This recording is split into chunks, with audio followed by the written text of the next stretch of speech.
നമസ്കാരം.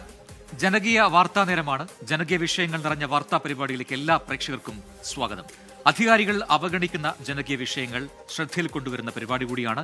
ജനകീയ വിഷയങ്ങളിലേക്കുള്ള നേരിട്ടുള്ള ഇടപെടൽ കൂടിയാണ് പൊതുജനം കൈതസാർന്ന ഈ പരിപാടി. എല്ലാ പ്രേക്ഷകർക്കും ഒരിക്കൽ കൂടി സ്വാഗതം.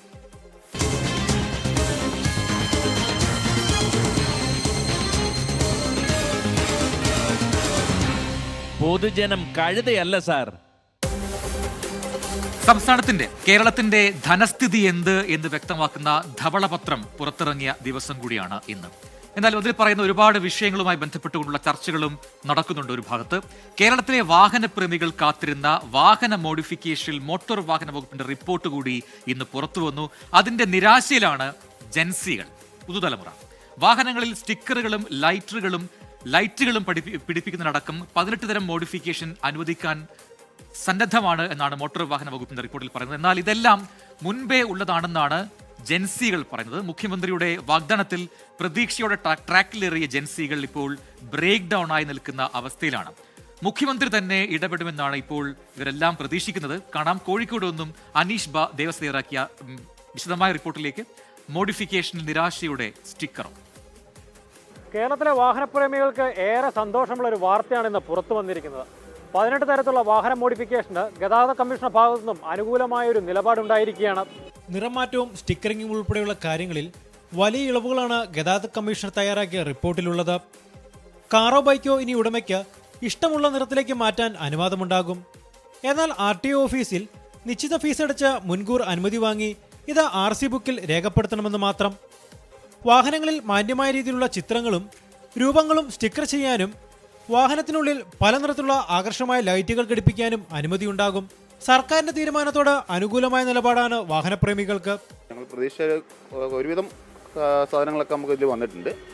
ഇനി കുറച്ച് ഹോൺ അങ്ങനത്തെ കുറച്ച് ഐറ്റം കൂടെ വരികയാണെന്നുണ്ടെങ്കിൽ ഒന്നും കൂടെ ബെനിഫിറ്റ് ആയേനെ. പിന്നെ ഏതായാലും നമ്മുടെ മുഖ്യമന്ത്രി കയറിയ പാടെ തന്നെ ഇത് ആക്ടിവേറ്റ് ആക്കി തന്നതിന് വളരെ സന്തോഷം. നമ്മൾക്കെന്ന് വെച്ചാൽ സൺ കൺട്രോൾ ഫിലിമാണ് ഏറ്റവും കൂടുതൽ ഉപകാരമായി തോന്നുന്നത്. കാരണം എന്താ വെച്ചാൽ ജനങ്ങൾക്ക് ഈ ചൂടുകാലത്തെ നമ്മൾ സാധാരണ തോർത്തുമുണ്ടും പേപ്പറൊക്കെ വെച്ചിട്ടായിരുന്നു പോകാറുള്ളത്. ഈ തവണ അത് 50% ആക്കിയതിൽ കൂടുതലും ഇതിനകത്ത് നേട്ടം വന്നിട്ടുണ്ട്. അതുകൊണ്ട് നമുക്ക് വ്യാപാരം ഒന്നുകൂടി കൂടുതൽ ഉണ്ടാവുന്നുള്ള സാധ്യത കച്ചവടം കൂടാനുള്ള സാധ്യത കൂടുതലാണ്. യാത്രകൾ കൂടുതൽ ആസ്വാദ്യമാക്കാൻ കൂടുതൽ സ്പീക്കറുകൾ വെക്കുന്നതിനും തടസ്സമുണ്ടാകില്ല. ഇതിനൊപ്പം seat cover, floor mat, roof carrier, dash cam, GPS tracker എന്നിവയും 50% വരെ കാഴ്ചമറയ്ക്കുന്ന സൺ ഫിലിമുകളും വാഹനങ്ങളിൽ ഉപയോഗിക്കാം. എഞ്ചിൻ മാറ്റം, ബോഡിക്ക് വരുത്തുന്ന രൂപമാറ്റങ്ങൾ, ഇലക്ട്രിക്കിലേക്കോ CNGയിലേക്കോ ഉള്ള മാറ്റങ്ങൾ എന്നിവയും അനുമതിയോടെ സാധ്യമാകും. ഏതായാലും ഈ പുതിയ തീരുമാനം കൊണ്ട് മാത്രം വാഹനപ്രേമികൾ തൃപ്തരാകുമോ എന്ന കാര്യത്തിൽ സംശയമുണ്ട്. എങ്കിലും ഈ കടുത്ത നിയന്ത്രണത്തിൽ നിന്ന് ഒരു ആശ്വാസം ലഭിക്കും സർക്കാരിന്റെ ഈ പുതിയ നീക്കം. ക്യാമറമാൻ അഭിലാഷ് പള്ളിക്കരയ്ക്കൊപ്പം അനീഷ് ദേവസ്യ, 24 കോഴിക്കോട്.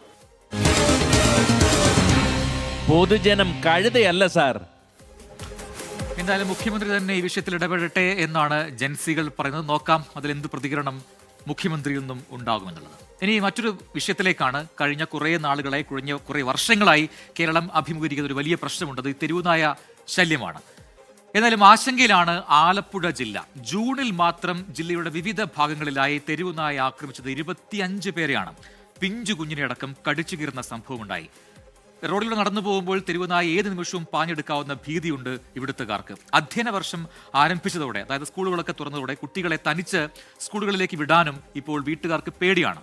സുപ്രീം കോടതി ഉത്തരവ് നമുക്കറിയാം. ആഴ്ചകൾക്ക് മുൻപാണ് അത്തരമൊരു ഉത്തരവ് സുപ്രീം കോടതി നടത്തിയത്. ആ ഉത്തരവിൽ പറയുന്നു, മനുഷ്യജീവന് ഭീഷണിയാകുന്ന തെരുവുനായകളെ കൊല്ലാം എന്നൊരു ഉത്തരവാണ് സുപ്രീം കോടതി അന്ന് പുറത്തിറക്കിയത്. ആ ഉത്തരവ് ഉണ്ടായിട്ടും അധികൃതർ ഉണരാത്തത് എന്തേ എന്നാണ് ജനങ്ങൾ ചോദിക്കുന്നത്. അശ്വിൻ പാലാഴി തയ്യാറാക്കിയ വിശദമായ റിപ്പോർട്ടിലേക്കാണ് നമ്മൾ ഇനി കടക്കുന്നത്. കുരച്ചെടുക്കുന്ന ഭീതി. തെരുവുനായകളെ പേടിച്ച് സ്വന്തം വീട്ടുമുറ്റത്ത് പോലും സമാധാനത്തിലിരിക്കാൻ കഴിയാത്ത അവസ്ഥയിലാണ് ആലപ്പുഴക്കാർ. കഴിഞ്ഞ ദിവസം കായംകുളം പുല്ലുകുളങ്ങരയിൽ 3 മാസം പ്രായമുള്ള കുഞ്ഞിനെയാണ് തെരുവുനായ വീട്ടുമുറ്റത്തെത്തി കടിച്ചു കീറിയത്.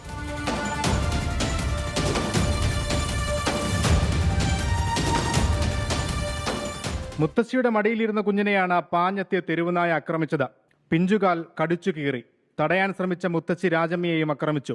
അന്നേ ദിവസം വൈകിട്ട് തന്നെയാണ് 2 പേരെ കൂടി ഇതേ നായ കടിച്ചത്. ഈ ഞെട്ടൽ വിട്ടുമാറും മുമ്പ് തൊട്ടടുത്ത ദിവസം രാവിലെ കായംകുളത്ത് തന്നെ വീണ്ടും തെരുവുനായ ആക്രമണം. ഐക്യ ജംഗ്ഷനിൽ കടിച്ചത് 8 പേരെ. കഴിഞ്ഞ ദിവസം കായംകുളത്തിൻ്റെ പടിഞ്ഞാറൻ പ്രദേശത്ത് 3 മാസം പ്രായമുള്ള ഒരു പിഞ്ചു കുഞ്ഞിനെ വളരെ ഗുരുതരമായ രീതിയിൽ കടിച്ചു.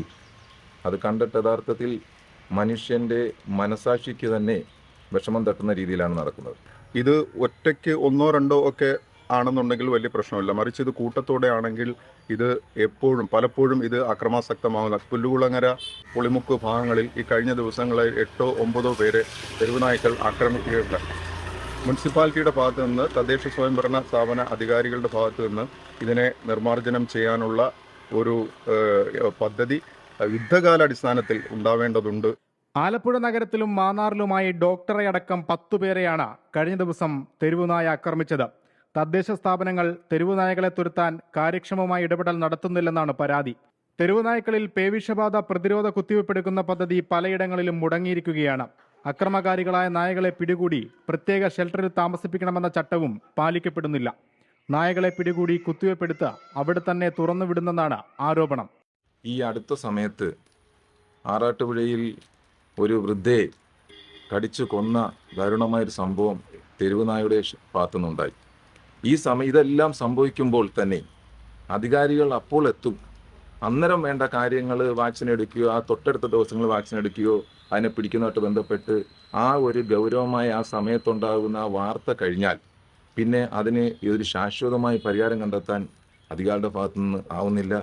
നായകളെ ആകർഷിക്കുന്ന തരത്തിൽ തെരുവിൽ മാലിന്യം തള്ളുന്നത് തടയുകയും മാലിന്യമുള്ളയിടങ്ങൾ വൃത്തിയാക്കുകയും ചെയ്യേണ്ടത് തദ്ദേശ സ്ഥാപനങ്ങളുടെ ഉത്തരവാദിത്വമാണ്.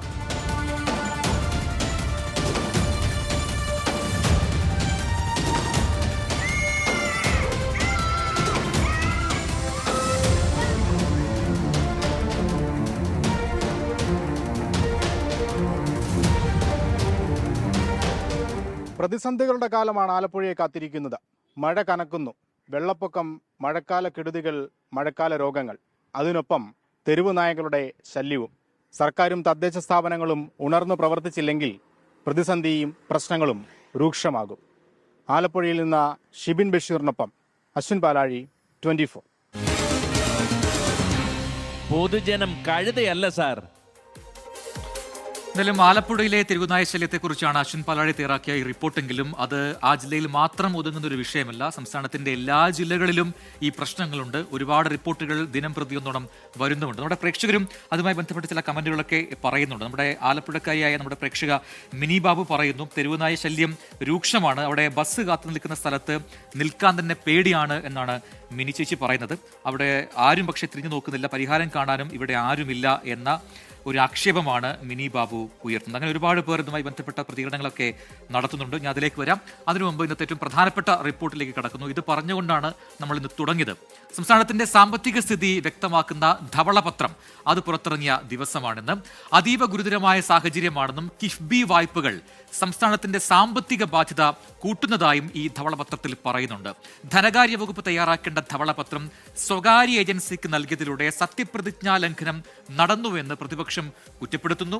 സർക്കാർ ജീവനക്കാരുടെ പെൻഷൻ പ്രായം വർദ്ധിപ്പിക്കണമെന്ന ധവളപത്രത്തിലെ ശുപാർശയ്ക്കെതിരെ ഇടത് യുവജന സംഘടനകൾ വിമർശനവുമായി രംഗത്തു വരുന്ന കാഴ്ചയും നമ്മൾ ഇന്ന് കണ്ടു. ഷഫീദ് റാവുത്തർ തയ്യാറാക്കിയ വിശദമായ റിപ്പോർട്ടിലേക്കാണ്. കടമാണോ മിച്ചം? സാമ്പത്തിക സ്ഥിതി ആശങ്കാജനകമെന്നാണ് ധവളപത്രത്തിൽ വിശേഷിപ്പിച്ചിരിക്കുന്നത്. പെരുകുന്ന കടബാധ്യത, കിഫ്ബി വായ്പാ ബാധ്യത, പെൻഷൻ ശമ്പളവും അടക്കമുള്ള സ്ഥിരബാധ്യത, ഇതിനൊക്കെ അപ്പുറം പൊതുമേഖലാ സ്ഥാപനങ്ങളുടെ കടബാധ്യത. ദീർഘവീക്ഷണത്തോടെയുള്ള മണി മാനേജ്മെന്റിലാണ് UDF സർക്കാർ പ്രതീക്ഷ വയ്ക്കുന്നത്. ധവളപത്രം നിയമസഭയിലെത്തിയ ദിവസവും നാടകീയ സംഭവങ്ങൾക്ക് കുറവുണ്ടായിരുന്നില്ല. പ്രതിപക്ഷം ക്രമപ്രശ്നം ഉന്നയിച്ചു. ധനകാര്യ വകുപ്പ് തയ്യാറാക്കേണ്ട ധവളപത്രം സ്വകാര്യ ഏജൻസിക്ക് നൽകി രഹസ്യരേഖകൾ പുറത്തുവിട്ടെന്ന് പ്രതിപക്ഷ വിമർശനം. ഈ ഡോക്യുമെന്റ് എല്ലായിടത്തും പുറത്തു കൊടുക്കുക എന്ന് പറഞ്ഞാൽ ഔദ്യോഗിക രഹസ്യരേഖകൾ ആർക്കും കൊടുക്കില്ല എന്നുള്ള സത്യപ്രതിജ്ഞയുടെ ലംഘനം കൂടിയാണ് സാർ അങ്ങനെ പുറത്തു കൊടുത്തിട്ടുണ്ടെങ്കിൽ. മുൻപ് വെച്ചിട്ടുള്ള ധവളപത്രങ്ങൾ പോലെ ഇത് രാഷ്ട്രീയ രേഖയല്ലെന്ന് മുഖ്യമന്ത്രിയുടെ തിരിച്ചടി. ഇത് സംബന്ധിച്ച് ബഹുമാനപ്പെട്ട മുൻ ധനകാര്യമന്ത്രി ശ്രീ KN ബാലഗോപാൽ ഉന്നയിച്ച എല്ലാ കാര്യങ്ങളെയും വളരെ അടിസ്ഥാനരഹിതമായ കാര്യങ്ങളാണ് ഇവിടെ പറഞ്ഞത്. ഒരു ഡോക്യുമെന്റും പുറത്തേക്ക് പോയിട്ടില്ല. ധനകാര്യ വകുപ്പിന്റെ നേതൃത്വത്തിലാണ് ഇത് തയ്യാറാക്കിയിരിക്കുന്നത്. ക്യാബിനറ്റിന്റെ അനുമതിയോടുകൂടിയാണ് തയ്യാറാക്കിയിരിക്കുന്നത്. ക്യാബിനറ്റിന്റെ അപ്രൂവൽ ഈ വൈറ്റ് പേപ്പറിനുണ്ട്. മുഴുവൻ നടപടിക്രമങ്ങൾ പബ്ലിക് ഡൊമൈനിലുള്ള ഡോക്യുമെന്റാണ് ഇതെല്ലാം. മുഖ്യമന്ത്രി വീണ്ടെടുത്ത് കിടന്നുരുളുകയാണെന്ന് പ്രതിപക്ഷ നേതാവ് പിണറായി വിജയൻ. സർ, ബഹുമാനപ്പെട്ട മുഖ്യമന്ത്രി പറഞ്ഞ കാര്യം ഒരു വീണ്ടെടുത്തുന്നുരുളലാണ്. നമ്മുടെ സംസ്ഥാനം ഇതേവരെ പ്രസിദ്ധീകരിച്ചിട്ടുള്ള ധവളപത്രങ്ങളൊക്കെ പൊളിറ്റിക്കൽ ഡോക്യുമെൻ്റായിരുന്നു. ഇതാണ് ശരിയായ ധവളപത്രം എന്നാണ് അദ്ദേഹം പറഞ്ഞത്. സർ, അത് വിചിത്രമായൊരു വാദമാണ്. ഇനി ധവളപത്രത്തിലേക്ക് വന്നാൽ സാമ്പത്തിക സ്ഥിതി ആശങ്കാജനകമെന്നാണ് വ്യക്തമാക്കുന്നത്. ഇതിന്റെ കാരണങ്ങൾ ധവളപത്രത്തിൽ എണ്ണി പറയുന്നുണ്ട്. പെരുകുന്ന കടബാധ്യത, റവന്യൂ വരുമാനത്തിന്റെ 77%, ശമ്പളവും പെൻഷനും പലിശയും ഉൾപ്പെടെയുള്ള സ്ഥിരബാധ്യതയിലേക്ക് പോകുന്നു.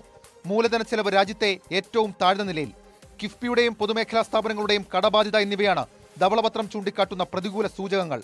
കേന്ദ്രത്തിൽ നിന്നുള്ള സാമ്പത്തിക ഉപരോധം ധവളപത്രം ശരിവെക്കുന്നുണ്ട്. നികുതി പിരിവിലെ കുറവും കേന്ദ്രവിഹിതത്തിൽ വന്ന കുറവും കേരളത്തിന്റെ സാമ്പത്തിക സ്ഥിതിയെ സമ്മർദ്ദത്തിലാക്കുന്നുവെന്നാണ് ധവളപത്രത്തിലെ പരാമർശം.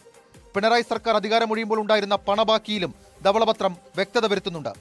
മാർച്ചിൽ ട്രഷറി ക്ലോസ് ചെയ്യുമ്പോൾ 6322.36 കോടിയായിരുന്നു ബാക്കി. മെയ്യിലെ കണക്ക് പ്രകാരം 2211.93 കോടി രൂപയാണ് ട്രഷറി ബാലൻസ്. സാമ്പത്തിക സ്ഥിതി ആശങ്കാജനകമാണെങ്കിലും ദീർഘവീക്ഷണത്തോടെയുള്ള നടപടികളിലൂടെ സമ്പദ് വ്യവസ്ഥയെ പുനരുജ്ജീവിപ്പിക്കാൻ കഴിയുമെന്നാണ് ധവളപത്രം മുന്നോട്ട് വയ്ക്കുന്ന പ്രതീക്ഷ. വരുമാനമുയർത്തൽ, ചെലവ് നിയന്ത്രിക്കൽ, സ്വകാര്യ നിക്ഷേപം തുടങ്ങിയവയാണ് പരിഹാര നടപടികൾ. ധവളപത്രം ഉമ്മാക്കിയല്ലെന്ന് നിയമസഭയിൽ മുഖ്യമന്ത്രിയുടെ വിമർശനം. കഴിഞ്ഞ സർക്കാരിന്റെ അഭിമാന പദ്ധതിയായ കിഫ്ബിയുടെ പദ്ധതി നടത്തിപ്പിലും ധനവിനിയോഗത്തിലും ഗുരുതര വിമർശനമാണ് ധവളപത്രത്തിലുള്ളത്. കിഫ്ബിയുടെ നിലവിലെ വായ്പാ ബാധ്യത ഏകദേശം 21,000 കോടിയാണ്. കിഫ്ബി മാനേജ്മെന്റ് ധനകാര്യ അച്ചടക്കത്തെ ബാധിച്ചു. കിഫ്ബി രൂപീകരിച്ച് ഒരു സമാന്തര സാമ്പത്തികാധികാര കേന്ദ്രം നിലവിൽ വരാൻ ഇടയാക്കിയെന്ന് ധവളപത്രത്തിൽ കുറ്റപ്പെടുത്തുന്നു.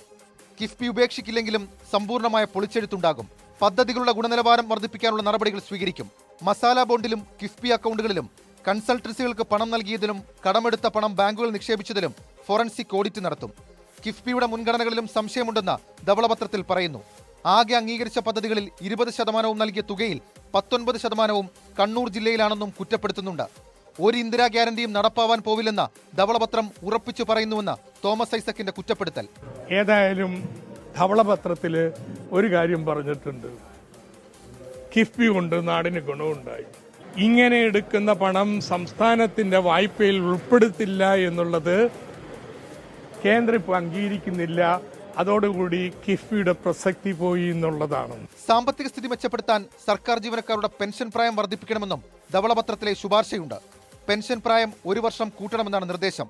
ഇതുവഴി 6,000 കോടി രൂപയുടെ നേട്ടമുണ്ടാകുമെന്നാണ് കണക്കാക്കുന്നത്. ഇതിനെതിരെ ഇടതു യുവജന സംഘടനകൾ രംഗത്തെത്തി.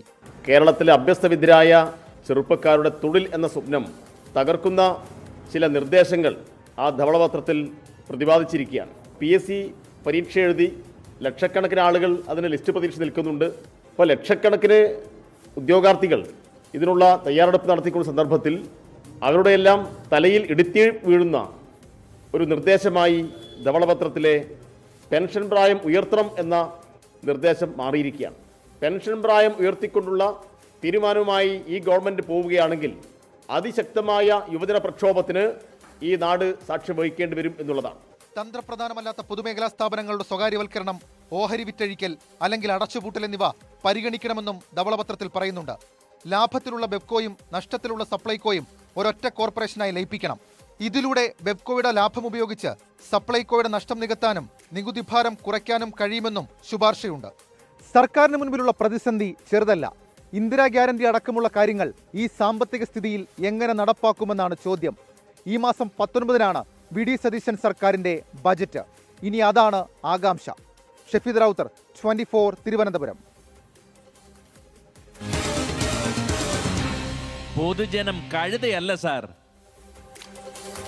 എന്തായാലും സംസ്ഥാനത്തിന്റെ സാമ്പത്തിക സ്ഥിതി എന്താണെന്ന കാര്യം ഇപ്പോൾ പ്രേക്ഷകർക്ക് മനസ്സിലായി കാണും. വലിയ കടം തന്നെ ഉണ്ട്. അപ്പോൾ സർക്കാരിന് മുന്നിൽ വലിയ പ്രതിസന്ധിയാണ് മുന്നിലുള്ളത്. അതെങ്ങനെ മറികടക്കണം എന്നുള്ളതാണ്. ആ സമയത്താണ് സദാശിവൻ പിള്ള പറയുന്ന ഒരു പ്രധാനപ്പെട്ട കാര്യം പ്രസക്തമാകുന്നത്. Mutual allegations must be avoided, appropriate measures should be taken to sort out the problems എന്നാണ് പറയുന്നത്. അപ്പോൾ ഇത് രണ്ട് കൂട്ടരും ഭരണ പ്രതിപക്ഷാംഗങ്ങൾ ഇങ്ങനെ പരസ്പരം അങ്ങോട്ടും ഇങ്ങോട്ടും ആരോപണങ്ങൾ ഉന്നയിച്ചുകൊണ്ട് കാര്യമില്ല. അതിന് ഒരു പ്രതിവിധി ഉണ്ടാക്കേണ്ടത് ഒരുമിച്ച് ചേർന്നാണ് എന്നാണ് അഭിപ്രായം. ജനങ്ങൾ അങ്ങനെ പറയുന്നു. നേരത്തെ doctor T M Thomas Isaac പറഞ്ഞൊരു കാര്യമുണ്ട്. ഇത്രമാത്രം കടമുണ്ടെങ്കിൽ പിന്നെ എങ്ങനെയാണ് KSRTCയിലെ സൗജന്യ യാത്രയൊക്കെ സാധ്യമാവുക? അതിനും സർക്കാർ പറയുന്നു അതിന് വഴിയുണ്ട് എന്നാണ് പറയുന്നത്. കാത്തിരിക്കാം ഏത് രീതിയിലാണ് ആ പദ്ധതി മുന്നോട്ട് പോകുന്നത് എന്നുള്ളത്. തിരികെ എത്താം മറ്റ് ജനകീയ വാർത്തയിലേക്ക്, വിഷയങ്ങളിലേക്ക് ഒരു ചെറിയ ഇടവേളയ്ക്ക് ശേഷം. Welcome back. ജനകീയ വിഷയങ്ങളിലേക്ക് നമുക്ക് വീണ്ടും കടക്കാം. മറ്റൊരു റിപ്പോർട്ടിലേക്കാണ്. അധികൃതരുടെ അനാസ്ഥയിൽ കുംഭാര വിഭാഗത്തിന്റെ ജീവിതമാകെ അനിശ്ചിതത്വം നിറയുകയാണ്. മൺപാത്ര നിർമ്മാണം നടത്തുന്ന കുംഭാര വിഭാഗത്തിന്റെ ജാതി സർട്ടിഫിക്കറ്റുകളിൽ അടിമുടി ആശയക്കുഴപ്പങ്ങളാണ്. രക്ഷിതാക്കളുടെ സർട്ടിഫിക്കറ്റിലെ ജാതിയല്ല കുട്ടികളുടെ സർട്ടിഫിക്കറ്റിലുള്ളത്. ഈ ജാതി വൈരുദ്ധ്യം മൂലം വർഷങ്ങളായി ആനുകൂല്യങ്ങൾ നിഷേധിക്കപ്പെടുന്നു എന്നാണ് ഈ വിഭാഗത്തിന്റെ പരാതി. തിരുത്തൽ വേണ്ട വീഴ്ചകൾ. ദിൽഷ തിലകൻ തയ്യാറാക്കിയ റിപ്പോർട്ടിലേക്കാണ് നമ്മൾ ഇനി കടക്കുന്നത്. പതിറ്റാണ്ടുകൾക്ക് മുമ്പ് ആന്ധ്രയിൽ നിന്നും കേരളത്തിലെത്തി ഇവിടെ ജീവിതം നട്ടുപിടിപ്പിച്ച ഒരു കൂട്ടം മനുഷ്യരുണ്ട്. കുംഭാര സമുദായത്തിൽപ്പെട്ട ഇവരുടെ ജാതി സർട്ടിഫിക്കറ്റുകളിൽ നിറയെ ആശയക്കുഴപ്പങ്ങളാണ്. മാതാപിതാക്കളുടെ സർട്ടിഫിക്കറ്റിലുള്ള ജാതിയല്ല കുട്ടികളുടെ സർട്ടിഫിക്കറ്റിൽ രേഖപ്പെടുത്തിയിരിക്കുന്നത്. ഈ ജാതി വൈരുദ്ധ്യങ്ങളിൽ തട്ടി കാലാകാലങ്ങളായിട്ട് ആനുകൂല്യങ്ങളെല്ലാം നിഷേധിക്കപ്പെട്ട് അരികുവൽക്കരിക്കപ്പെട്ട് ജീവിക്കുന്ന മനുഷ്യരാണിവർ.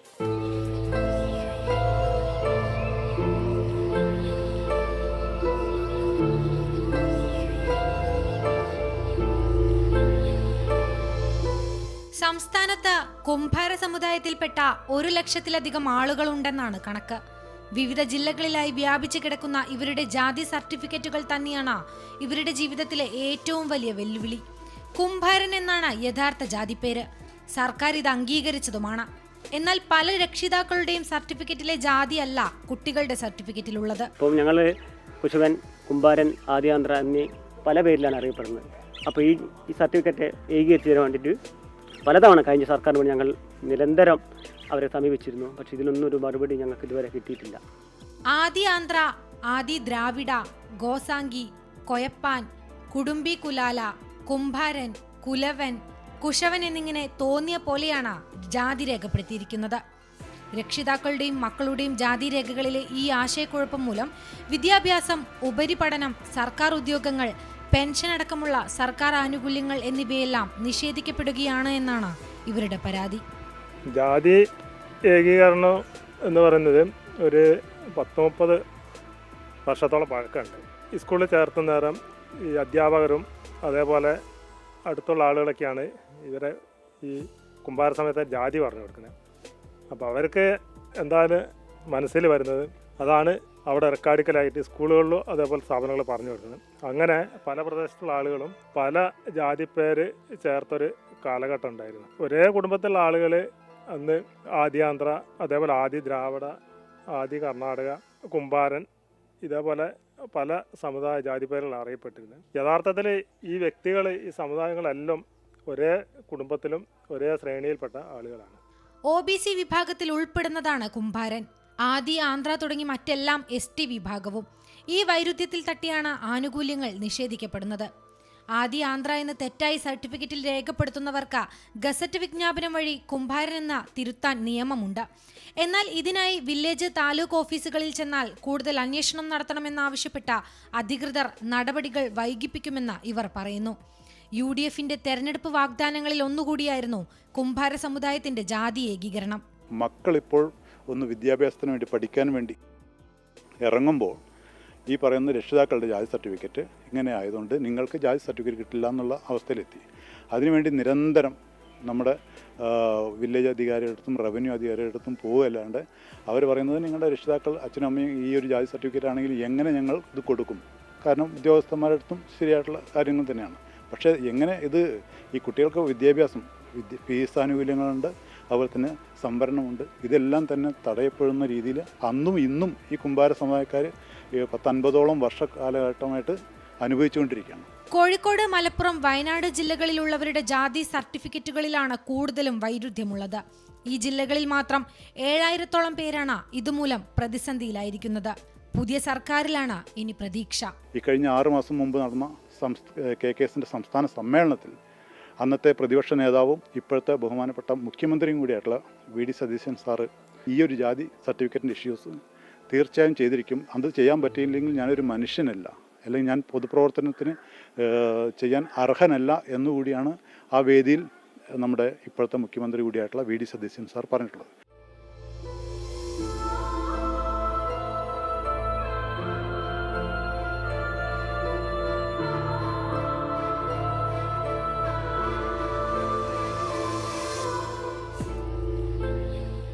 കുംഭാരൻ എന്ന പേരിൽ ജാതി ഏകീകരണം നടത്തണമെന്നാണ് ഇവരുടെ ആവശ്യം. കഴിഞ്ഞ 4 പതിറ്റാണ്ടായി പ്രശ്നപരിഹാരത്തിനുള്ള പോരാട്ടത്തിലാണ് കേരള കുംഭാര സമുദായ സഭ. മുഖ്യമന്ത്രി വി.ഡി. സതീശൻ നൽകിയ ഉറപ്പ് പാലിക്കും എന്ന പ്രതീക്ഷയിലാണ് ഇവർ. ക്യാമറമാൻ അനൂപിനോടൊപ്പം ദിൽഷ തിലകൻ, 24 കോഴിക്കോട്. പൊതുജനം കഴുതയല്ല സാർ. എന്തായാലും ആ റിപ്പോർട്ട് കണ്ടപ്പോൾ നമ്മുടെ പ്രേക്ഷകൻ പറയുന്നു, രവികുമാർ പി വി പറയുന്നു, അർഹതപ്പെട്ടവർക്ക് ആനുകൂല്യങ്ങൾ കൊടുക്കണം, അത് ആരുടെയും ഔദാര്യമല്ല, അവരുടെ അവകാശമാണ്, അതിന് ആരും തടസ്സം നിൽക്കരുത് എന്നുള്ളതാണ്. അപ്പോൾ എന്തായാലും ആ പ്രശ്നത്തിനൊരു പരിഹാരം പെട്ടെന്ന് തന്നെ ഉണ്ടാകട്ടെ. മറ്റൊരു റിപ്പോർട്ടിലേക്കാണ്. ഒട്ടും ക്ലീൻ അല്ലാത്ത തൃശൂർ നഗരസഭയുടെ നടപടിയിലേക്കാണ് നമ്മൾ ഇനി പോകുന്നത്. മഴക്കാലപൂർവ്വ ശുചീകരണത്തിന്റെ ഭാഗമായി കോരിയ മുഴുവൻ മാലിന്യവും ജനവാസ മേഖലയിൽ തള്ളിയാണ് നഗരസഭയുടെ ശുചീകരണ യജ്ഞം. ചെമ്പുക്കാവിന് സമീപം കൈരളി നഗറിലെ ഒഴിഞ്ഞ സ്ഥലത്തിനോട് ചേർന്നാണ് ഈ മാലിന്യങ്ങളെല്ലാം തള്ളിയിരിക്കുന്നത്. പ്രതിഷേധവുമായി പ്രദേശവാസികൾ രംഗത്തെത്തിയെങ്കിലും ഇതുവരെയായും പ്ലാസ്റ്റിക്കും മണ്ണും കലർന്ന ആ മാലിന്യം നീക്കം ചെയ്യാൻ തൃശൂർ കോർപ്പറേഷൻ തയ്യാറായിട്ടില്ല. ശ്രീകൃഷ്ണകുമാർ തയ്യാറാക്കിയ റിപ്പോർട്ടിലേക്കാണ് നമ്മളെ.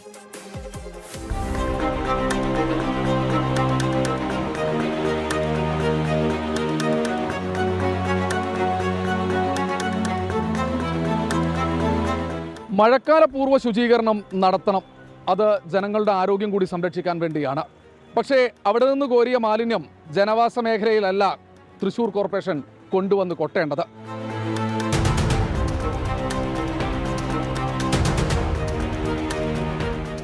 മഴക്കാലപൂർവ്വ ശുചീകരണം കഴിഞ്ഞു, ഓടകളെല്ലാം ക്ലീനായി എന്നാണ് തൃശൂർ കോർപ്പറേഷൻ പറയുന്നത്. പക്ഷേ ഇപ്പോൾ ദുരിതത്തിലായത് ചെമ്പൂക്കാവിന് സമീപത്തെ കൈരളി നഗർ നിവാസികളാണ്. ഇത് ഓടയിൽ നിന്നൊക്കെ കൊണ്ടുവന്നിട്ടുള്ള വേസ്റ്റ് ആയതുകൊണ്ട് ഇതിൻ്റെ അഴുക്കും മറ്റുള്ള കാര്യങ്ങളൊക്കെ മഴ പെയ്യുന്ന സമയത്ത് ഭൂമിയിലേക്ക് താണു പോകും. അത് അടുത്തുള്ള കിണറുകളിലും തോടുകളിലാണ് ചെന്ന് ചേരുക. അപ്പോൾ അത് ഏത് തരത്തിൽ ഇവിടെയുള്ള ആൾക്കാരുടെ ഹെൽത്തിനെ ബാധിക്കുന്നുള്ളത് എല്ലാവർക്കും അറിയാം.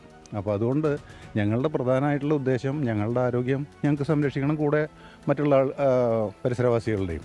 അപ്പോൾ ഇത് ഇവിടുന്ന് എടുത്തുകൊണ്ടുപോയാൽ മാത്രമേ അത് സാധ്യമാവുള്ളൂ. അല്ലെങ്കിൽ മഴക്കാലം മുഴുവൻ ഇതിങ്ങനെ കിണറിലേക്കും തോട്ടിലേക്കും ഒലിച്ചുകൊണ്ടേയിരിക്കും. അപ്പോൾ മിനിമം ഞങ്ങളുടെ ഡിമാൻഡ് ഈ സാധനം ഇവിടുന്ന് എടുത്തുകൊണ്ട് പോകണം, മേലിൽ ഇവിടെ വേസ്റ്റുകളൊന്നും അടിക്കരുത്, അത്രയേ ഉള്ളൂ. 15 ദിവസം മുൻപാണ് നാട്ടുകാരുടെ ശ്രദ്ധയിൽ മാലിന്യശേഖരം പെടുന്നത്. ഒഴിഞ്ഞ സ്ഥലമായതിനാൽ ആരാണ് മാലിന്യം കൊണ്ടുവന്ന് തള്ളുന്നത് എന്നറിയാൻ CCTVകൾ പരിശോധിച്ചു. അപ്പോഴാണ് തൃശൂർ കോർപ്പറേഷന്റെ വാഹനം ശ്രദ്ധയിൽപ്പെടുന്നത്.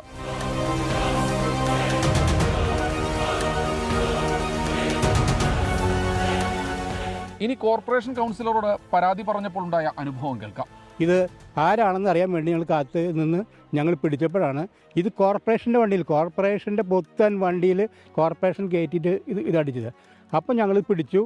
എന്നിട്ട് ആ ലോഡ് ഇവിടെ തട്ടിയിട്ടാണ് പോയത്. അപ്പോൾ ഞങ്ങൾ ഫോട്ടോസൊക്കെ എടുത്ത് അപ്പോൾ തന്നെ നമ്മുടെ കൗൺസിലർക്ക് അയച്ചു കൊടുത്തു. അപ്പോൾ കൗൺസിലർ പറഞ്ഞു ഇത് ഞാൻ അറിഞ്ഞിട്ടല്ല, മറ്റാരൊക്കെ ബന്ധപ്പെട്ട് ചെയ്തതായിരിക്കാം എന്നുള്ള ഒരു നിലപാടാണ്. പിന്നെ അവസാനം സ്റ്റേറ്റ്മെൻറ്റ് ഉണ്ടായിരുന്നു, അത് ഞാനിപ്പോൾ പറയുന്നത് ശരിയാണെന്ന് എനിക്കറിയില്ല. ഈ വേസ്റ്റ് ഇവിടെ അല്ലാണ്ട് പിന്നെ എവിടെയാണ് കൊണ്ടുവന്ന് അടിക്കുക എന്നുള്ളൊരു സ്റ്റേറ്റ്മെൻറ്റ് കൂടി അവർ പറഞ്ഞു. അതായത് തൃശ്ശൂർ നഗരത്തിൽ ഉള്ള ഓടകളുടെ വേസ്റ്റ് മുഴുവൻ അടിക്കാനുള്ള സ്ഥലമാണോ കൈരളി നഗർ? അങ്ങനെയാണോ കോർപ്പറേഷൻ എടുക്കേണ്ട ഒരു തീരുമാനം? തങ്ങളെ കൊണ്ട് ഇനിയൊന്നും ചെയ്യാനില്ല എന്നാണ് തൃശൂർ കോർപ്പറേഷൻ അധികൃതരുടെ നിലപാട്. ഒരു നാടിന്റെ മുഴുവൻ മാലിന്യം മൂലമുണ്ടാകുന്ന ആരോഗ്യ പ്രശ്നങ്ങൾ ഈ നാട്ടുകാർ തന്നെ സഹിക്കണമോ എന്നാണ് ആളുകൾ ചോദിക്കുന്നത്.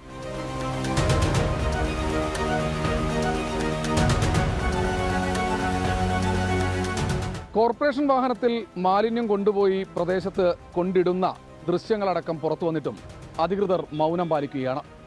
ഇത് നീതി നിഷേധം തന്നെയാണ്. സ്വൈര്യമായി ജീവിക്കാനുള്ള മനുഷ്യരുടെ അവകാശത്തിനുമേലുള്ള കടന്നുകയറ്റം. അടിയന്തര നടപടി സ്വീകരിച്ചേ മതിയാകൂ. വിനേഷ് ബാബുരാജിനൊപ്പം ശ്രീകുമാരൻ, 24 തൃശൂർ. പൊതുജനം കഴുതയല്ല സാർ. നമ്മുടെ വീട്ടിലെ മാലിന്യങ്ങൾ കൊണ്ട് അത് വൃത്തിയാക്കാൻ വേണ്ടി അതെടുത്ത് തൊട്ടടുത്ത പറമ്പിലേക്ക് ഇടുന്നത് പോലെയാണ് റിപ്പോർട്ട് കണ്ടപ്പോൾ നമുക്ക് തോന്നിയത്. എന്തായാലും തൃശൂർ കോർപ്പറേഷൻ അധികൃതർ അത് പെട്ടെന്ന് പരിഹരിക്കട്ടെ, ആ മാലിന്യങ്ങൾ അവിടെ നിന്നും നീക്കം ചെയ്യട്ടെ എന്ന് നമുക്ക് കരുതാം. ഇന്നത്തെ വിഷയങ്ങൾ ഇവിടെ പൂർത്തിയാവുകയാണ്. നാളെയുമുണ്ട് ഒരുപാട് ജനകീയ വിഷയങ്ങൾ സംസാരിക്കാനും ആ കാര്യങ്ങൾ പ്രേക്ഷകരെ അറിയിക്കാനും. അതിലേക്ക് നമ്മളെത്തും. ഇന്ന് തൽക്കാലം നിർത്തുന്നു. ഇനിയിപ്പോൾ ജനകീയ സംവാദ പരിപാടിയുടെ സമയമാണ്. എൻകൗണ്ടറുമായി KR ഗോപികൃഷ്ണൻ ചേരും പ്രേക്ഷകർക്കൊപ്പം. നമസ്കാരം.